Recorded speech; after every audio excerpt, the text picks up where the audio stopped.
같이 고백합니다. 주여 감사합니다. 주여 고맙습니다. 주여 사랑합니다. 주여 행복합니다.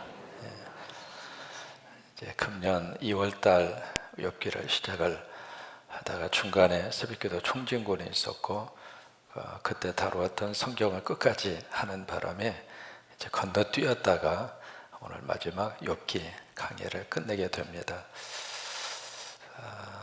여러분들은 어떤 생각을 하셨는지 모르겠습니다. 욥기 강의를 들으면서 나름대로 욥기의 전체적인 주제가 바로 이거구나. 또 하나 욥기 강의를 들으시면서 우리가 욥기에 대해서 얼마나 편협된 시각으로 욥기를 읽었는가, 아마 그런 생각도 한편 들었으리라고 생각을 하고, 또 하나 우리가 욥기를 읽으면서 욥처럼 힘들고 고통을 당하는 내 사랑하는 이웃에게 새 친구들이 했던 행동을 우리들도 얼마나 많이 그동안 해왔는가 라고 하는 그런 생각도 마음 한편으로 들기도 하고, 여러분 그러지 않았습니까? 욥기에 대해서는요, 여러분 프랑스의 유명한 문학가 빅토르 위고라고 하는 사람이 있잖아요. 그 사람의 유명한 작품이 레미제라블, 불쌍한 사람들이라고 하는 뜻이거든요. 거기에 나오는 주인공이 짱발짱이잖아요. 그 작품을 남긴 빅토르 위고가 이 욥기에 대해서 그렇게 이야기합니다. 이제 그분은 문학가니까 문학적인 입장에서 욥기를 그렇게 평가를 해요. 인간의 지성이 남길 수 있는 최고의 걸작이다. 그렇게 욥기를 빅토르 위고는 그렇게 평가를 합니다. 종교 개혁을 일으켰던 루터는 욥기에 대해서 그렇게 말을 합니다. 성경의 모든 성경 가운데 이 욥기가 가장 웅대하고 숭고하다. 루터는 그렇게 이야기합니다. 거기에 비해서 저도 이제 욥기 강의 오늘 45번째로 해서 끝을 냅니다만은, 욥기의 책장을 딱 덮으면서 느끼는 제 마음은 아직도 욥기에 대해서 모르는 게 더 많구나. 강의를 하고 강의를 같이 나누었습니다마는 욥기가 들어가면 들어갈수록 엄청난 영역이 욥기 속에 담겨져 있구나 라고 하는 것을 새롭게 그렇게 느끼게 됩니다. 브라게는 이 홈페이지에 보시면 강의의 모든 것을 처음부터 끝까지, 제가 이 교회에 와서 성경 강의했던 모든 것은 전부 다 동영상으로 해서 다 올려놨습니다. 이제 그렇게 한 이유는 성경을 읽으시다가 보면 가끔 이렇게 의문나고 가끔 잘 풀리지 않고 그 말씀에 대해서, 그 성경에 대해서 뭔가 알고 싶은 궁금증이 있을 때 다른 것을 참고하고 다른 것을 통해서도 해결을 받을 수 있지만, 내가 섬기는 교회에서, 내가 하나님을 섬기는 이 교회의 강대상에서 하나님이 주신 그 말씀을 다시 한번 꺼내서 언제든지 한번 보실 수 있도록, 제 강의가 100% 옳다 그 말이 아닙니다. 제 강의 자체가 완벽하다 그런 게 아닙니다. 부족하고 여러 가지 면에 있어서 모든 것을 다 커버할 수는 없어요. 그러나 그때마다 나름대로 저의 부족한 지식, 저의 부족한 영성, 부족한 기도를 담아서 나름대로 이 재단에서 외쳤던 그 말씀을 언제든지 보실 수 있도록, 그게 담임 목사로서 성도들에게 해야 할, 제공해야 할 일이다 그렇게 생각을 해서 다 올려놨습니다. 언제든지 한번 꺼내보시고, 그것은 제가 이 교회에 목회할 때까지만 딱 올려놓고 제가 이 재단에서 매듭을 짓는 날에는 그건 다 내려놓으려고 생각합니다. 왜? 그때까지만 제가 감당해야 할 일이기 때문에 그렇습니다. 여러분 욥기의 마지막 장을 딱 읽으면서 무슨 생각을 하셨어요? 되게 욥기 하면 어떤 생각을 하느냐면, 욥이라고 하는 사람이 갑자기 어느 날 갑자기 생각지도 않는 엄청난 고통을 당했다. 그 고통을 당했는데 친구들이 와서 위로했지만 위로가 되지 않았다. 근데 욥은 끝까지 잘 이겨서 마지막에 하나님으로부터 엄청난 축복을 2배로 받았다. 그러니 당신 힘들고 어려워?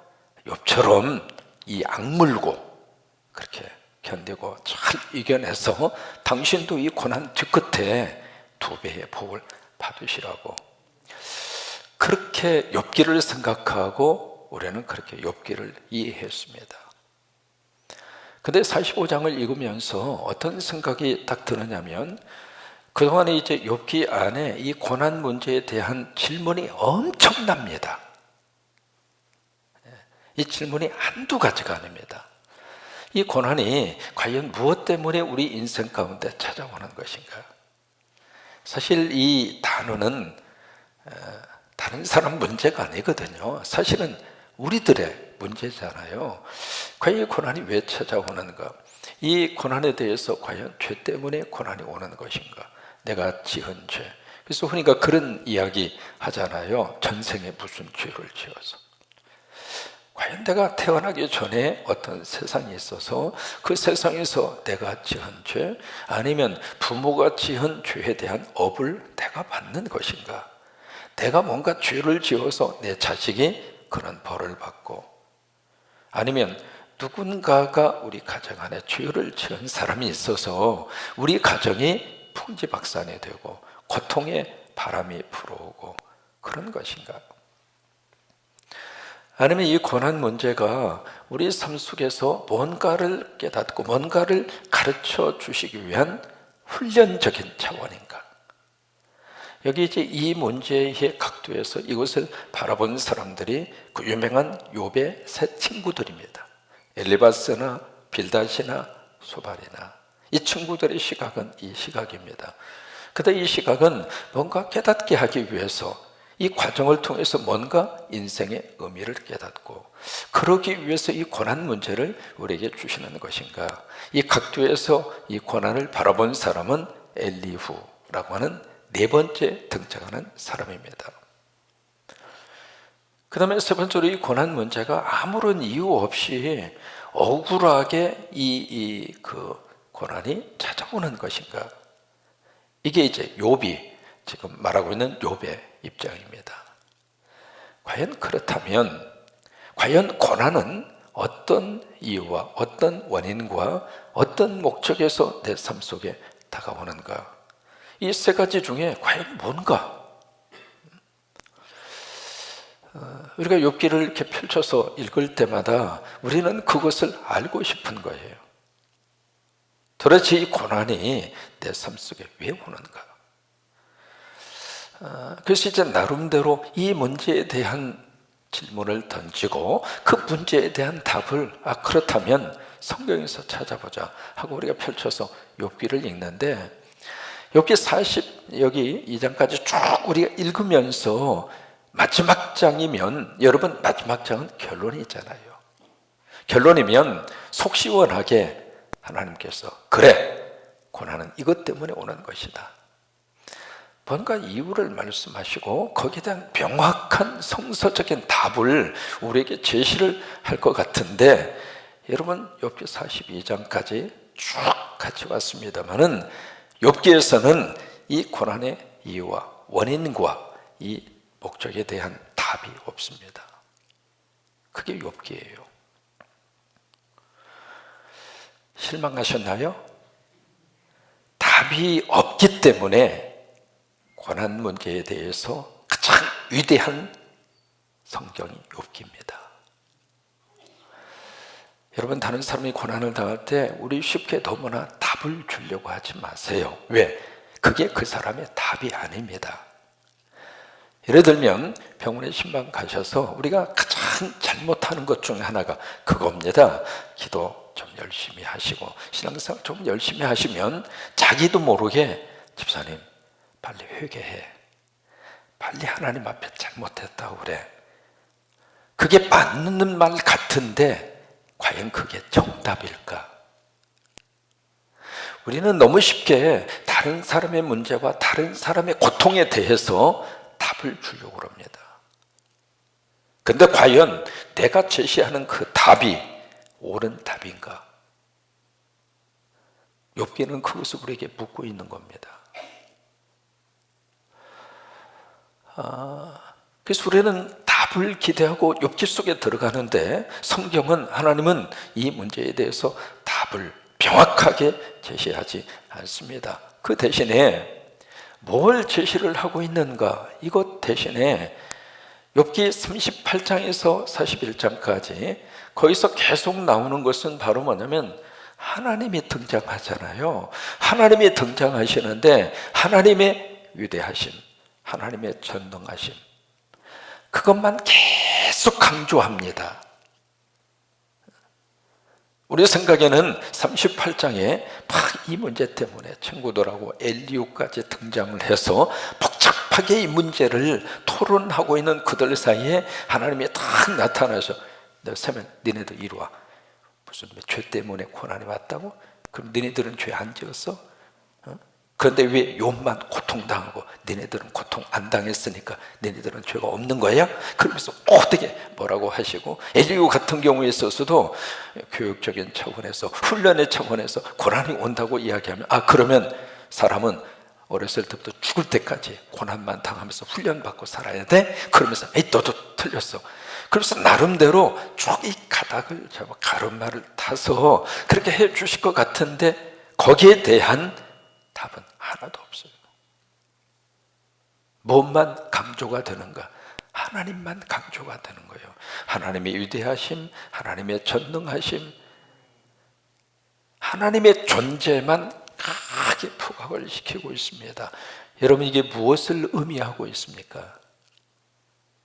왜 하나님은 욥기를 그렇게 우리에게 말씀으로 그렇게 허락을 하고 있을까라고 하는 그 문제입니다. 그게 바로 뭐냐면, 고난에 대해서는 고난의 이유와 고난의 원인을 알면 어떡할 건데, 여러분, 그 알면 어떡할 겁니까? 알면 고난 문제를 해결할 수 있나요? 알면 내 삶 속에 어떤 고난이 온다 할지라도 그 고난에 대한 답을 내가 알고 있기 때문에 고난을 피해가면서 고난이 없는 인생을 살 수 있나요? 그걸 물으시는 거예요. 알고 싶은 것은 이해하지만 알면 어떡할 건데. 마치 이제 아이가 이렇게 철이 들었습니다. 철이 들어서 뭔가 이제 부모님들의 생활에 대해서 조금 이해하는 것이 좀 생겼습니다. 이렇게 보니까 참 지치고 힘들게 사시는 것 같아, 부모님이. 그래서 애가 한마디 합니다. 아빠, 왜? 이번 달 생활비 얼마나 들어요? 애가 그렇게 물으면 아빠 입장으로서 뭐라고 대답할 것 같아요? 앉혀놓고, 야, 이게 인생이다. 이번 달 이만큼 생활비가 필요한데 엄마 아빠가 열심히 벌으면 이만큼 들어온다.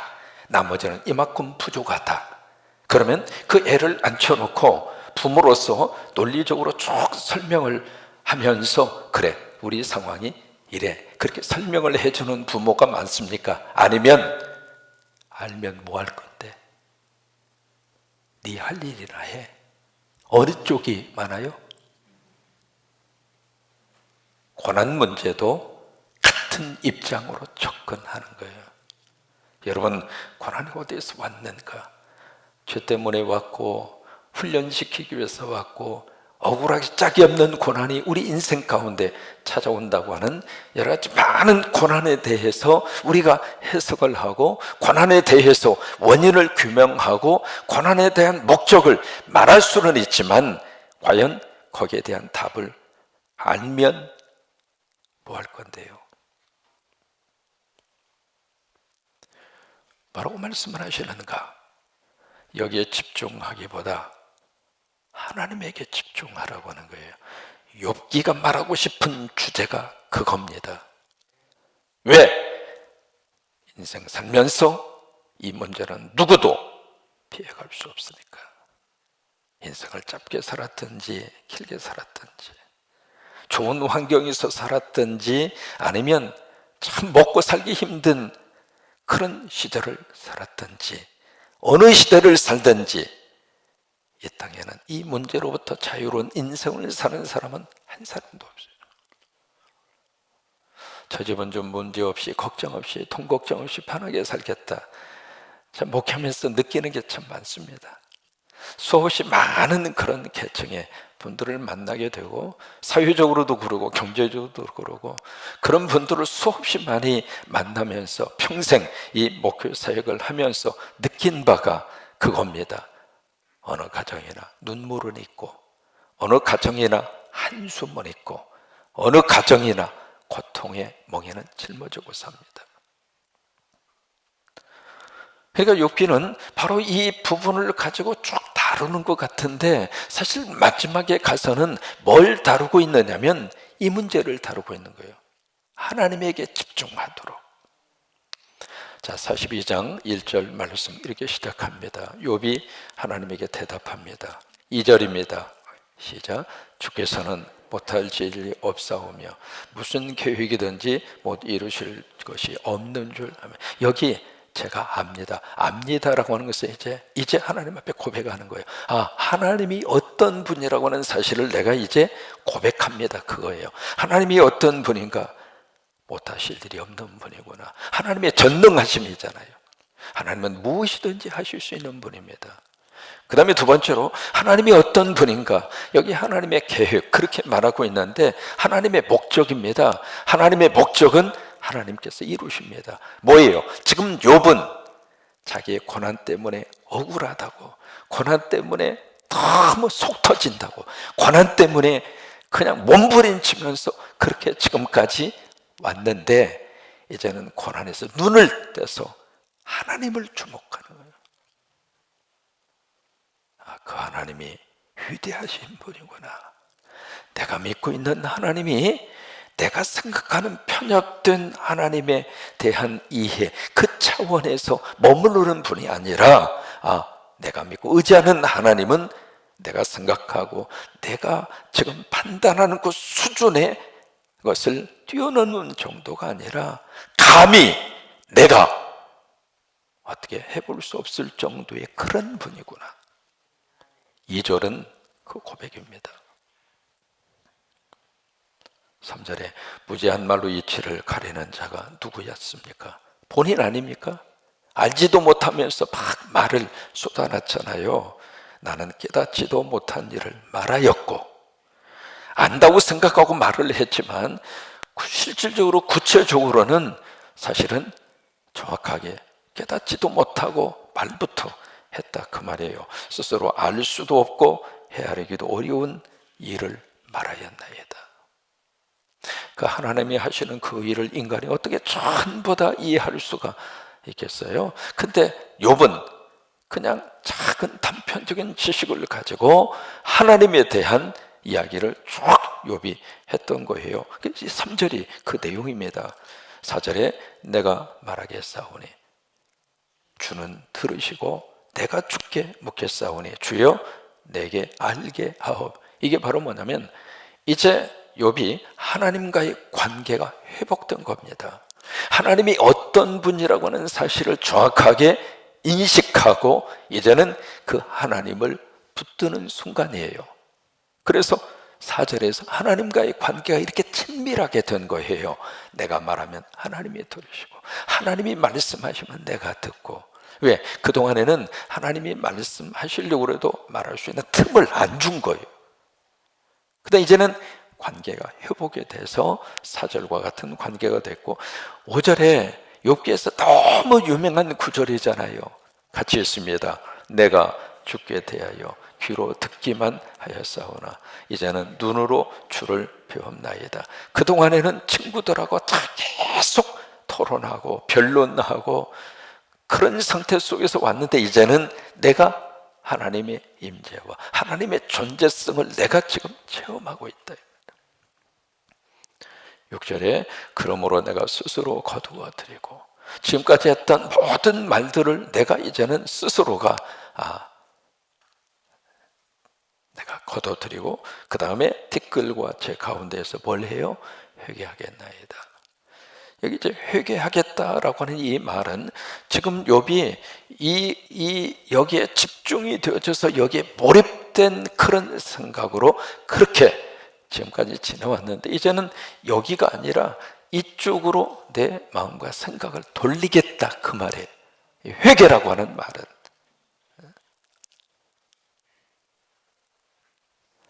한 해를 살았습니다. 잘 살 수도 있고 못 살 수도 있는 거죠. 속상했던 순간도 있고 후회가 되는 일도 있고요. 가끔가다 좋은 일도 있었잖아요. 그러면 한 해를 탁 마감을 하면서 우리 속에 어두움의 그림자가 사실은 더 많이 우리를 아프게 합니다. 그럴 수 있죠. 그런데 그런 속에서 우리는 자꾸 이쪽을 집중하게 하는 세력이 있습니다. 그 속에서 우리는 예배 드리면서 회개하는 거예요. 뭘 회개하는가? 하나님 쪽으로. 자꾸 이쪽을 집중을 해서 그때 내가 왜 그랬는가? 그때 내가 조금만 이렇게 했으면 그런 일은 안 벌어졌을 터인데. 이게 세월이 지나고 일생을 살면서 여기서 자유롭지를 못합니다. 여기 상태 속에 꽉 묶여서 은혜 생활을 좀 하려고 그러면 그것이 나를 콕 묶고 또다시 그때의 기억을 되살리면서 내가 죽을 놈이지, 내가 왜 그래가지고. 그러니까 이 속에서 벗어나지를 못하는 거예요. 평생을 살면서 세월이 지나면 지날수록 그게 더 나를 괴롭게 하고 나를 더 힘들게 하고. 욥은 42장에서 회개합니다. 이쪽에서 집중하는 것이 아니라 내가 이제 하나님께 집중하겠습니다. 하나님에게. 나 이해하지 못했고 이해할 수도 없었고, 그런데 하나님의 거룩한 큰 하나님의 섭리 속에 이루어지는 일들이라면 나는 하나님 의지하고 살겠습니다. 그게 회개라고 하는 단어예요. 그 다음에 이제 7절 이하에 보시면은 욥이 이제 하나님이 그렇게 말씀을 하세요. 7절에 보시면은 세 명의 친구들에게 막 화를 내세요. 7절에. 그리고 나서 여기 너희가 나를 가르쳐 말한 거, 하나님에 대해서 말한 거예요. 하나님에 대해서 말한 것이 내 종 욥의 말같이 옳지 못함이니이다. 그러니까 세 친구들이 이 각도에서 지금까지 쭉 이야기하고 하나님과의 관계성 속에서 이야기했던 그것이 옳지 않다, 그 말이에요. 그래서 여러분, 내 시작은 미약하였으나 내 나중은 심히 창대하리라. 그 빌다시 했던 말의 본래 의미도 사실 우리가 생각하는 구절이 아니었다, 이 말이에요. 그래서 여기 욥에 대해서 그렇게 이야기합니다. 7절 말씀에 굉장히 중요합니다. 여러분, 마지막 시간이어서 결론 부분이니까 조금 말씀을 드립니다. 여기 7절 그 부분에 그렇게 뭐라고 말씀을 하냐면 내 종 욥의 말같이 옳지 못함이다. 그러면 이 말은 욥이 한 모든 말은 옳다, 그렇게 하나님이 인정을 하시는 것인가? 그게 아닙니다. 여기에 욥의 말이 옳다 그렇게 말씀하신 그 이유는 6절입니다. 회개했기 때문에. 그리고 또 하나, 세 명의 친구들은 하나님 앞에 회개한 적이 없습니다. 자기들의 주장만 막 이야기를 했을 뿐이지 회개라고 하는 단어를 한 번도 안 썼습니다. 그런데 욥은 회개라고 하는 단어를 씁니다. 그래서 하나님이 옳다고 하신 거예요. 우리가 하나님 앞에 와서 하나님 죄송해요, 하나님이 회개해요, 그게 하나님이 우리를 받아주시는 축복의 시간입니다. 얼마나 착하게 살고 얼마나 선하게 살았느냐, 그렇게 해서 우리를 인정하고 받아주는 것이 아니라 부족하지만 하나님 앞에 와서 하나님 오늘도 예배해요, 오늘도 하나님 의지하고 살아요, 그게 회개의 모습인데 그렇게 하면 하나님이 인정하고 받아준다, 그 말. 욥이 그랬다, 이 말이에요. 여러분 이해가 되셨어요? 그래서 8절 9절에 여기 욥이 이제 중보자로 나섭니다. 그래서 친구들을 위해서 여기 화목제물을 바치고 그래서 용서하고 이제 그 모습이 나오잖아요. 그리고 이제 9절 마지막에 하나님이 욥을 기쁘게 받으셨다, 그거예요. 기쁘게 딱 받았다. 그 이야기는 뭐예요? 이제는 회복이 됐다, 그 말이에요. 회복이 되면서 그 다음에 10절 이하에 하나님이 욥에게 막 부어주십니다. 부어주시는데 10절에 보시면 여호와께서 욥에게 이전 모든 소유보다 얼마를 주시느냐면 갑절로 주십니다. 우리가 욥기를 읽으면서 이 부분이 너무 행복하잖아요. 힘들었는데, 고통스러웠는데 끝까지 이를 악물고 견뎌서 마지막에서는 내가 갑절의 복을 받아내리라, 어떤 그런 생각을 가지게 하는 그 부분이잖아요. 그래서 이제 갑절이나 주신지라, 그래서 이제 구체적인 내용을 쭉 설명을 하는데 11절을 보시면 형제들 자매들 이전에 알던 이들이 다 옵니다. 그동안에 이 사람들은 다 어디가 있었는가? 가장 위로가 필요했던 그 순간에 형제들도 친척도 친구도 욥의 곁에 없었습니다. 사람이 그런 거예요. 사람 믿고 살면 속 터져요. 사람 믿고 살면 발등에 뭘 찍혀요? 믿는 도끼가 맞나요? 발등 찍는.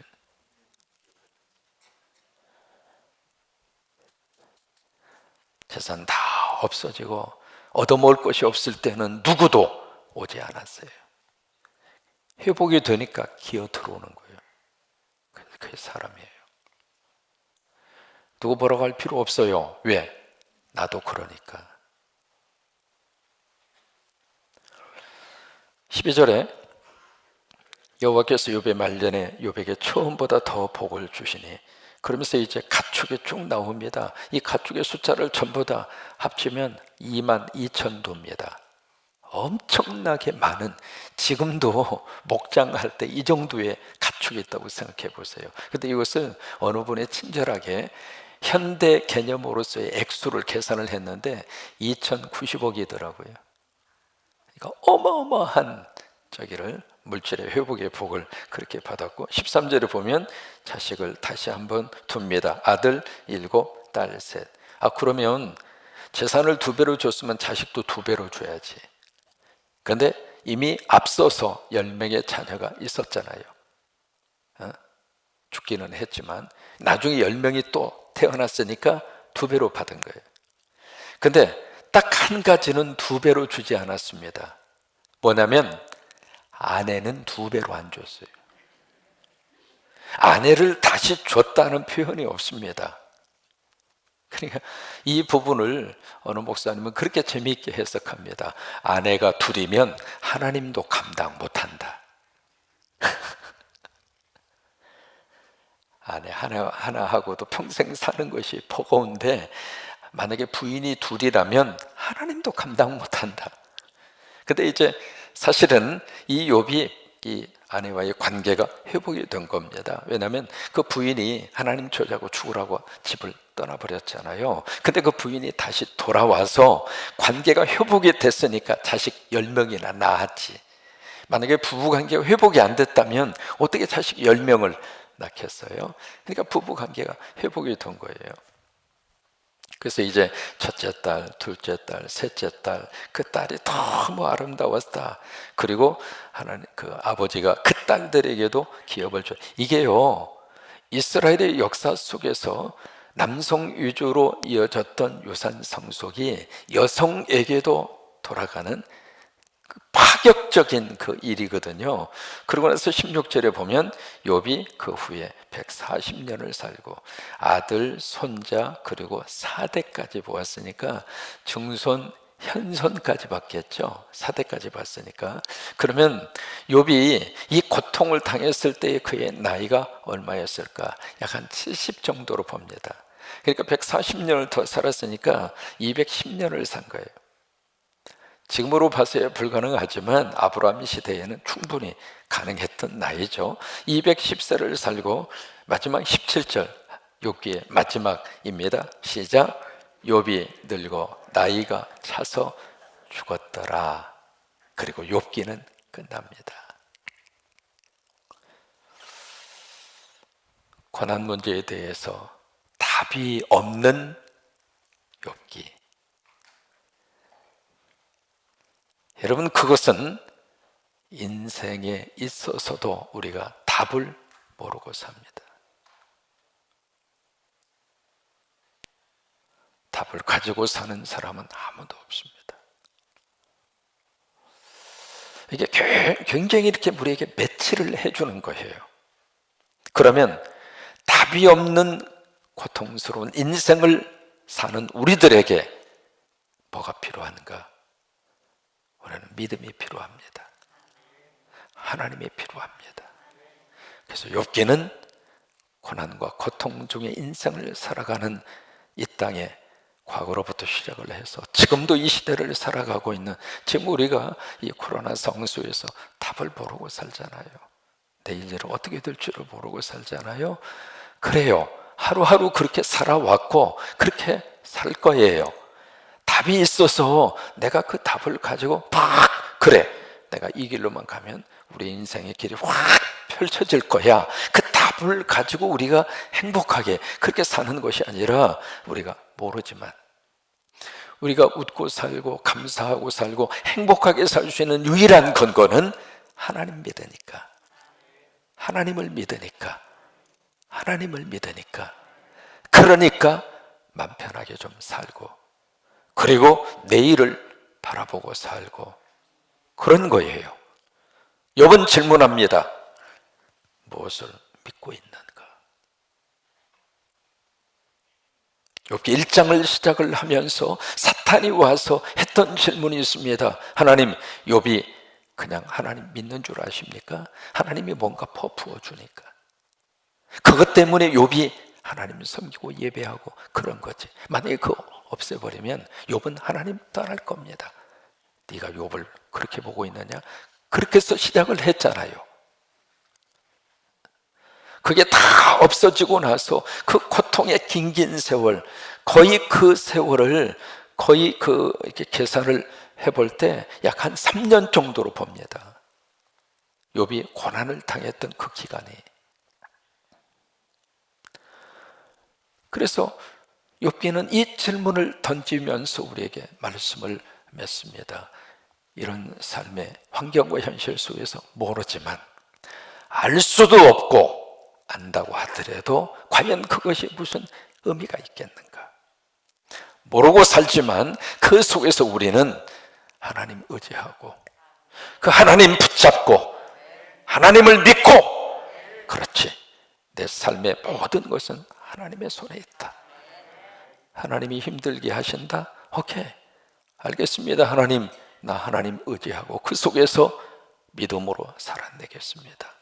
갑자기 가정 안에 생각지도 않는 어려움이 밀려오는 그 속에서도 막 하나님을 향하여 원망하고 떠나고, 나 하나님 이제는 내 인생에 필요 없다고 그러면서 등지고 돌아갈 수도 있지만, 그러나 나는 믿음으로 내가 이 힘든 이 속에서도 나 하나님 의지하고 하나님 마지막 끝까지 붙잡고 나는 이 믿음의 길을 걸어가리라. 그런데 마지막 욥기 42장은 그렇게 믿음으로 걸어가는 자들에게 하나님이 무엇을 주시는가? 하나님과의 관계에 회복을 주시겠다, 이 말이에요. 그리고 그렇게 이 땅에 살면서 필요한 것들을 하나님이 채우시고, 하나님이 부어주시고, 하나님이 회복하게 하시겠다, 그 내용입니다. 여기까지 욥기 강의를 마칩니다.